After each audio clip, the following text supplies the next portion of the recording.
Good day, everybody. I'm going to be showing you how to play Sorry, the Fire and Ice Edition. The object of the game is you're trying to get your pawns into this home space over here, and the way you're going to be doing that is you're going to be drawing cards like so, and you're just going to simply follow the directions on them. Most of these cards are going to have you move forward, and then you'll just follow what the directions say, and you'll move your pawn forward, backward, or whatever it says. In order to get your pawns into the home space, you will be moving your pawns clockwise around the board through your colored safety zone and then into your home space. You can only enter the home space by exact count. And of course, if you land on your opponent's pawn by exact count or by sliding into him, you're going to knock him back to his start space.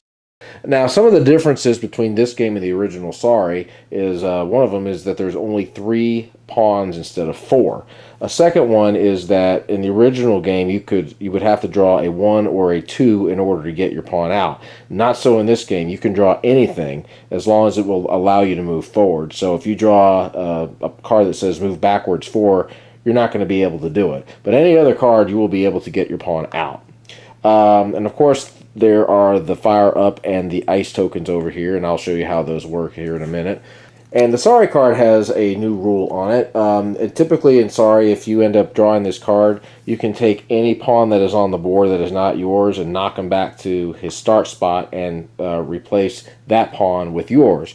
However, if there are no pawns on the board that you can do that to, you can actually play this card and move forward 4 spaces. Anyway, here's how the fire and ice pawns work. The way you're going to play these is you're going to draw a card and it will say something like move ice. And so if you draw any card that says move ice, then you will be able to go ahead and place this ice pawn a opponent that is on the board. So let's say blue is on there and you draw that, and you'll go ahead and place it on here. Now what the ice power up does is basically freezes the pawn. He is not going to be able to move at all until he draws a card that says he can move the ice.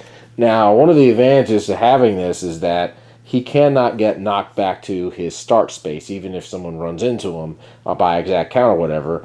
So he's going to basically be safe. He just won't be able to move. And again, the only way he's going to be able to get that off is if he draws a card that tells him he can move the ice. Now, the fire token works way differently. What the fire token will do is it will allow your pawn to move further along the board, and it's got a couple of perks to it.